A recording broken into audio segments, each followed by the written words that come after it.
Hey everyone, welcome to iOS Hacker. In this tutorial, we will show you the steps that will allow you to disable the game mode on your iPhone or iPad running iOS 18 or later.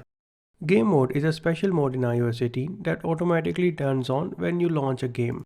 When this mode is active, iPhone reduces background activity to sustain consistent high frame rates for longer periods. It also reduces audio latency with AirPods Pro 2nd generation and wireless game controllers. Now to turn this feature off, all you have to do is launch a game on your iPhone. When you do this, you will get a notification telling you that game mode is active.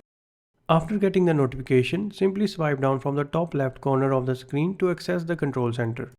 You can also do this when your iPhone is in landscape mode. After accessing the control center screen, you should see the game mode at the top. Tap on it and turn off the game mode.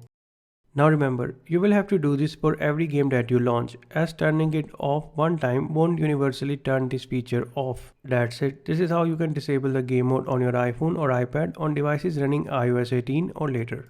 If you found this tip helpful, then let us know by liking this video and subscribing to our channel. Thanks for watching.